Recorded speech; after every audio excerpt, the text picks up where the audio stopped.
Student, good morning, welcome to my channel. तो आज हम लोग क्लास 7th के हिस्ट्री पोर्शन का फर्स्ट चैप्टर का नेक्स्ट टॉपिक स्टार्ट करेंगे।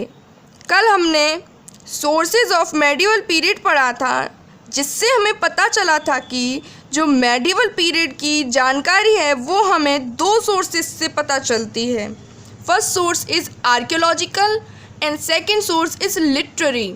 सो आज हम फर्स्ट सोर्स आर्कियोलॉजिकल सोर्स के बारे में पढ़ेंगे कि कैसे उससे हमें मेडिवल पीरियड की जानकारी प्राप्त होती है। So the first topic of archaeological sources is monument, यानी कि स्मारक। मॉन्यूमेंट्स, स्मारक।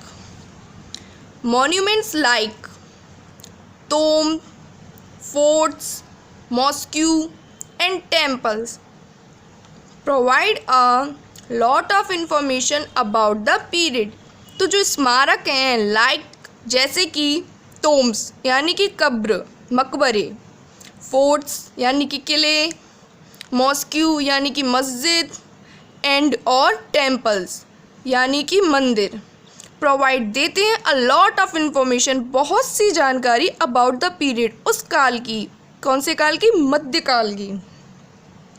The Vriddeshwar temple at Mount Tanjavur, the Jain temples at Mount Abu, Taj Mahal, Red Fort, etc. are examples of medieval architecture। यानी कि जो हमारा Vriddheshwar temple है जो कि माउंट तंजावुर में सिचुएटेड है, और माउंट आबू के Jain temples, Taj Mahal, Red Fort etcetera, ऐसे ही और बहुत सारे जो मॉन्यूमेंट्स हैं are examples of medieval architecture. ये एग्जाम्पल्स हैं, उदाहरण हैं मेडिवल आर्किटेक्चर के, मध्यकालीन वास्तुकला के। The meaning of architecture is वास्तुकला। The next topic is inscriptions, यानी कि किसी चीज़ पर कुछ अंकित करना। इंस्क्रिप्शंस आर राइटिंग और messages engraved on rocks, stone pillars, copper plates, walls of temples and the pedestals of statues।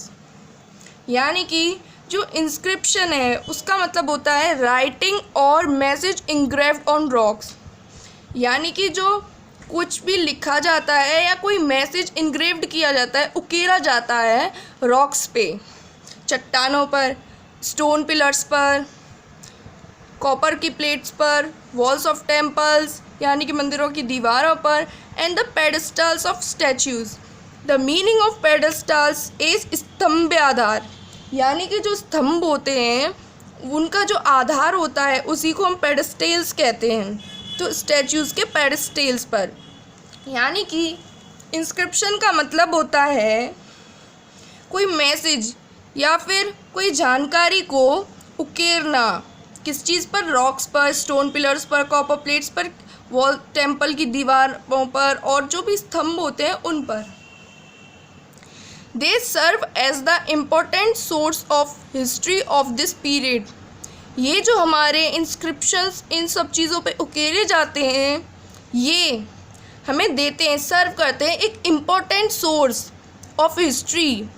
जो हमारी हिस्ट्री है, जो हमारा इतिहास है, उसके एक बहुत ही इम्पोर्टेंट स्रोत की जानकारी देते हैं ऑफ दिस पीरियड, इस मध्यकालीन काल की। Through this inscriptions we can know about the nature, extent of empire as well as the art and architecture flourished under that particular ruler. Through का मतलब होता है यद्यपि या फिर हालांकि। हालांकि ये जो इंस्क्रिप्शंस हैं वी कैन नो अबाउट, इन इंस्क्रिप्शन से हम जानते हैं, we can know about, we मतलब हम जान सकते हैं, अबाउट के बारे में, the nature, extent of empire, कि जो साम्राज्य है उसका जो प्रकृति है, उसकी जो प्रकृति है वो कहाँ तक विस्तृत है। एक्सटेंट मतलब विस्तार, एम्पायर मतलब होता है साम्राज्य। एज वेल एज, और इसी तरह द आर्ट एंड आर्किटेक्चर, जो कला है और आर्किटेक्चर यानी कि जो वास्तुकला है उसके बारे में भी हम जान सकते हैं। Flourished under the particular ruler, जो कि निखरी है वहाँ उस समय के रूलर के दौरान।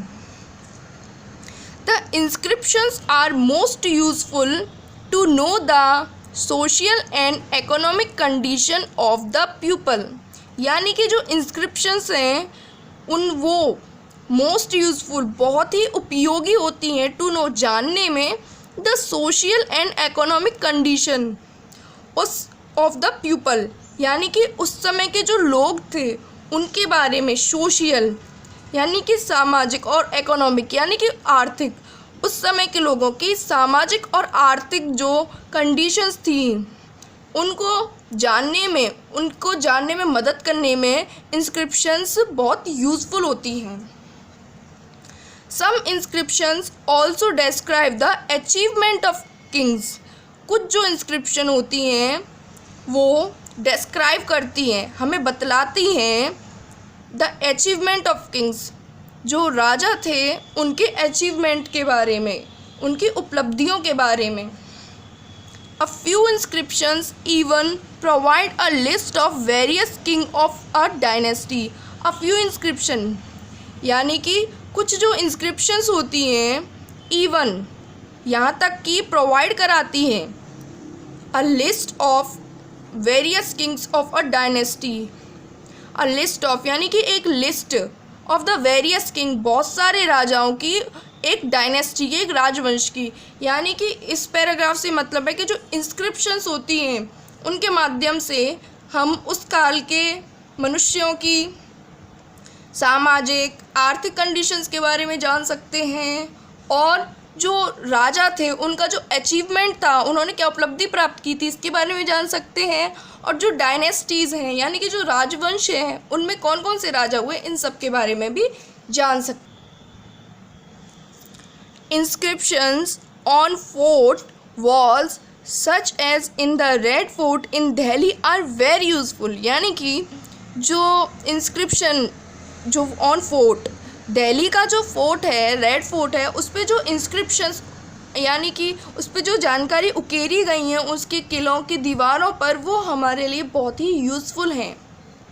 यहाँ पर एक पिक्चर दी हुई है जो कि माउंट आबू में स्थित दिलवारा टेम्पल की है। The next topic is paintings.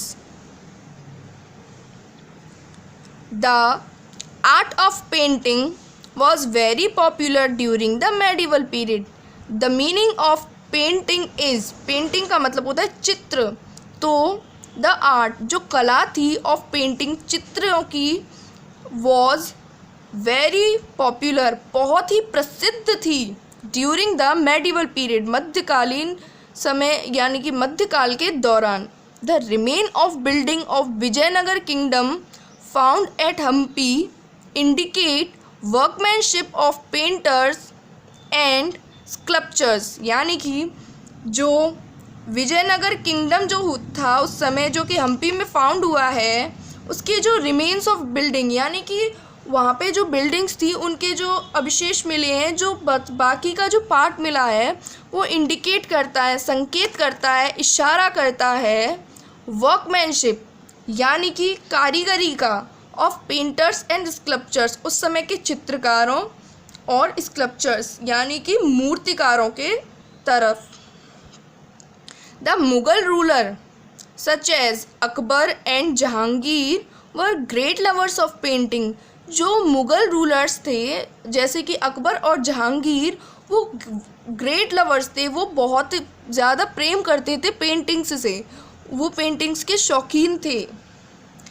They founded the Mughal school of painting and encouraged Persian and Indian art traditions, उन्होंने ही मुग़ल स्कूल ऑफ पेंटिंग जो है वो फाउंड किया था और एनकरेज किया था, यानी कि उनको बढ़ावा दिया था पर्शियन और इंडियन आर्ट ट्रेडिशन को, यानी कि पर्शियन और जो इंडियन का जो आर्ट यानी कि चित्रों का जो ट्रेडिशन था उसको जो बढ़ावा दिया गया था वो मुगल्स के द्वारा दिया गया था। The next topic is coins. Here a painting is available of a middle period यानी कि मेडिवल इंडियन पेंटिंग. कॉइन्स.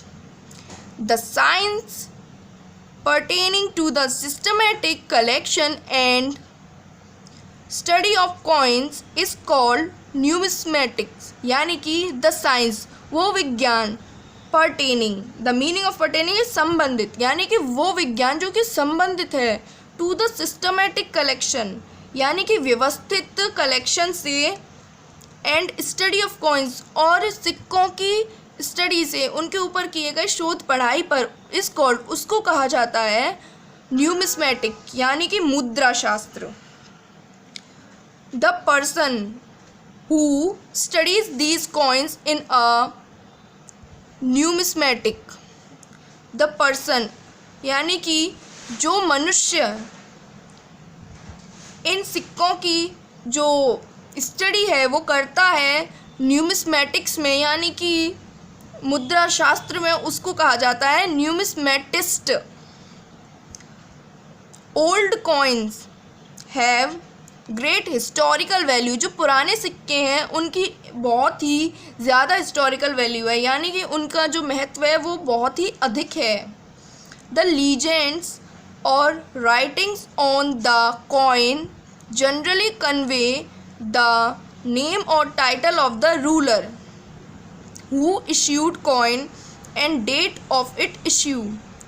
जो किंवदंतियाँ और जो राइटिंग्स जो हमें कॉइन्स पे मिली हैं जनरली वो सामान्यतः कन्वे विचारों की, कन्वे मतलब विचार, द नेम और टाइटल्स ऑफ द रूलर, वो उन समय के रूलरों का नाम, टाइटल के विचारों की तरफ इशारा करती है.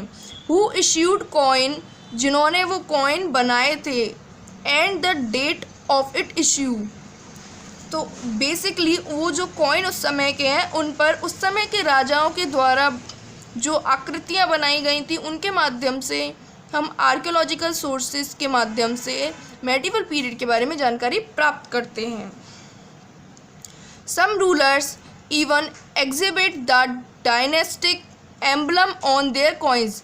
कुछ जो रूलर थे उस समय के वो इवन यहाँ तक कि एग्जिबिट यानी कि किसी वस्तु का सार्वजनिक प्रदर्शन, द डायनेस्टी एम्बलम, एम्बलम मतलब प्रतीक, ऑन देयर कॉइन्स यानी कि उस समय के जो रूलर्स थे वो कॉइन्स पर एग्जिबिट करते थे, मतलब उनका सार्वजनिक प्रदर्शन करते थे उस पर राजवंश के प्रतीक का. Coins also indicate the economic condition of kingdom. जो कॉइन्स थे वो उस समय का जो किंगडम था, जो साम्राज्य था उस समय का, उसके इकोनॉमिक यानी कि आर्थिक स्थिति को भी दर्शाते हैं. As per the metals used like gold, copper and silver. यानी कि उस समय जो मेटल से जो कॉइन्स बनते थे उनमें जो मेटल्स का यूज़ होता था वो होता था गोल्ड, सिल्वर, कॉपर. यानी कि इनकी मात्रा से हमें पता चल सकता है कि कौन सा देश धनी था और कौन सा देश जो है वो सामान्य था. So that is off for today. These are the hard words of today. Thank you for watching my video.